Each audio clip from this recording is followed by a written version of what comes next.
જય શ્રી કૃષ્ણ મિત્રો, કેમ છો? મજામાં ને? આજે આપણે બનાવશું વરસાદમાં ખાવાની મજા પડી જાય તેવા એકદમ મસાલાદાર પુડલા બનાવવા માટે મેં ચણાનો લોટ 1 કપ લીધો છે. આપણે 1 કપ આવે તે લીધો છે. અને આપણે આદુ લસણની પેસ્ટ લીધી છે. ધાણા ભાજી વાટકી 1 નાના સમારી લીધા છે. નાનું કટિંગ કરવાનું છે એટલે આપણે પુડલા કરવાની મજા આવે. અને આપણે ટમેટા 1 લીધું છે, નાની કટકી કરી લીધી છે. મરચાં પણ નાની કટકી કરી લીધી છે. અને આપણે પાલક પણ લીધો છે. અને આપણે ચાટ મસાલો, તીખાની ભૂકી, અજમા, નિમક અને પાણી જોશે અને તેલ જોશે. આપણે એકદમ મસ્ત પુડલા બનાવવાના છે. હવે આપણે ચણાના લોટમાં આપણે પેલા મસાલા નાખી દેશું. કાળા મરચ પાવડર, ચાટ મસાલો, અજમા હાથમાં આપણે જોડીને નાખવાના છે. આ રીતના મસળીને નાખશું તો એકદમ મસ્ત ફ્લેવર આવશે.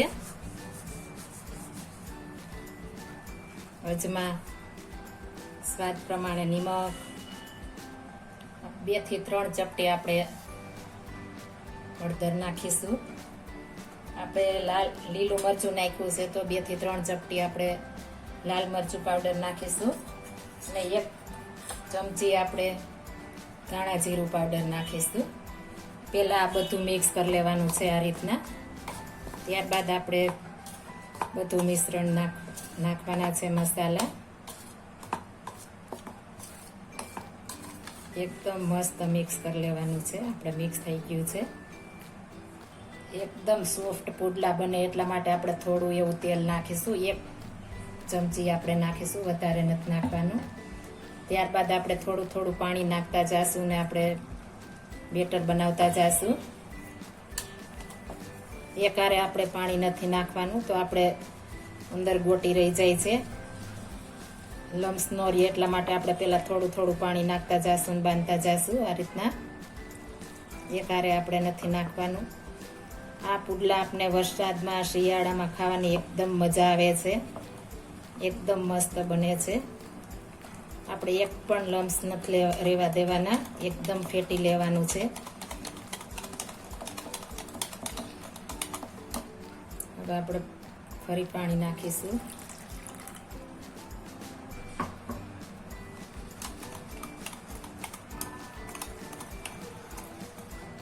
આપણે એકદમ મસ્ત આપણું બેટર તૈયાર થઈ ગયું છે. આ રીતના બનાવવાનું છે, તમે જોઈ શકો છો.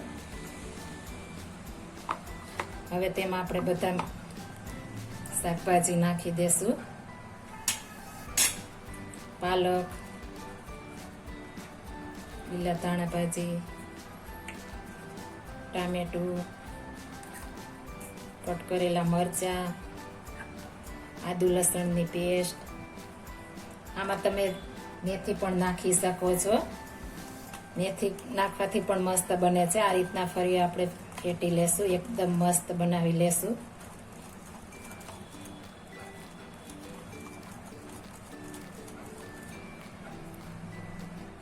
મસાલો નાખ્યો થોડું આપણે બેટર જાડું લાગે છે તો આપણે ફરી થોડું પાણી ઉમેરીશું. આપણે મીડિયમ બેટર હશે તો એકદમ આછા પુડલા આપણે થશે, એકદમ સરસ બનશે. તમે જોઈ શકો છો એકદમ મસ્ત આપણું બેટર તૈયાર થઈ ગયું છે. આપણું બેટર તૈયાર થઈ ગયું છે. હવે આપણે પુડલા બનાવીશું. પેન ગરમ મૂકી દીધી છે, તેમાં આપણે પહેલા તેલ નાખીશું. આ રીતના આપણે આખી તેલ લગાવી લેશું મસ્ત. ત્યારબાદ આપણે બેટર છે એ આપણે આ રીતના ચમચે પહેલા હલાવવાનું છે. આ રીતના એકદમ આપણે કળસી ચમચો આવે તે લેવાનો છે. તમે બેટર જોઈ શકો છો, આટલું આછું આપણે રાખવાનું છે. હવે 1 ચમચો ભરીને આપણે નાખીશું. ત્યારબાદ આપણે ધીમે ધીમે આ રીતના ફેરવતા જશું એટલે એકદમ મસ્ત આપણું પુડલું થઈ જશે, આછું ને મસ્ત. આપણે એવું ક્યાંય કાણું દેખાય તો આપણે નાખી શકીએ છીએ. આ રીતના એકદમ મસ્ત આપણે પહેલા બનાવી લેશું. અને ધીમો ગેસ રાખવાનો છે, આપણે ફૂલ નથી રાખવાનો, ધીમો રાખીશું એટલે એકદમ મસ્ત થઈ જશે. આપણે આ રીતના એકદમ ડ્રાય થઈ જાય એટલે આપણે થોડું એવું તેલ નાખીશું. આપણે ઓછા તેલમાં બનાવવાનું છે એટલે આપણે બે ટીપા નાખીશું તો મસ્ત થઈ જશે. પછી બ્રશ વડે આ રીતના આપણે આખામાં ફેલાઈ દેશું. તમે પુડલાનો લુક જોઈ શકો છો, એકદમ મસ્ત આપણું પુડલું બન્યું છે. હવે આપણે સાઈડ ફેરવી લેશું. ધીમે ધીમે આ રીતના આપણે ફરતો પેલા તાવીથો ફેરવવાનો છે. આ રીતના આપણે ફેરવશું એટલે એકદમ મસ્ત થઈ જશે. ત્યારબાદ આપણે પલટાવી દેશું. એકદમ મસ્ત આપણે ઓછા તેલમાં એકદમ સરસ પુડલો આપણો તૈયાર થઈ જશે. ઉપરથી આ રીતના આપણે થોડી એવી આપણે હિંગ નાખીશું એટલે એકદમ મસ્ત આપણે પુડલાની ફ્લેવર આવશે. આ રીતના આપણે છાંટી દેવાની છે. ત્યારબાદ આપણે તાવીથા વડે આ રીતના આખામાં ફેલાઈ દેશું. એકદમ સરસ થઈ જશે ને એકદમ ફ્લેવર પણ મસ્ત આવશે હિંગ નાખીને ખાવાથી. એટલે મેં અંદર નથી નાખી, આ રીતના ઉપર નાખશું એટલે એકદમ મસ્ત થશે. હવે આપણે સાઈડ પલટાવી લેશું. તમે જોઈ શકો છો એકદમ મસ્ત થઈ ગયો છે. હવે આપણો પુડલો તૈયાર થઈ ગયો છે. આ રીતના આપણે બધા બનાવીશું. એક પ્લેટમાં કાઢી લેશું. ત્યારબાદ આપણે ફરી એક આપણે ચમચો ભરીશું અને આખા ચમચાથી આ રીતના ફેલાવી દેશું. એકદમ સરસ રાઉન્ડ શેપમાં એકદમ મસ્ત આપણે જાળીદાર બને છે.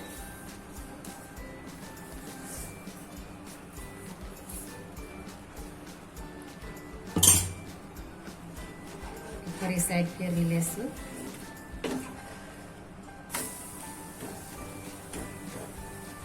આપણું પુડલું તૈયાર થઈ ગયું છે. આપણે કાઢી લેશું ફરી.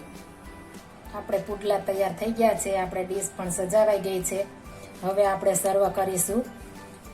એકદમ મસ્ત આપણે સોસ સાથે આપણે સર્વ કરીશું. એકદમ સરસ મજાના આપણે પુડલા બની ગયા છે. જો મારી આ રેસીપી પસંદ આવી હોય તો મારી ચેનલ લાઈક, શેર અને સબસ્ક્રાઇબ કરી દેજો. મારી ચેનલનું નામ છે કામાખ્યા અન્નપૂર્ણા કિચન.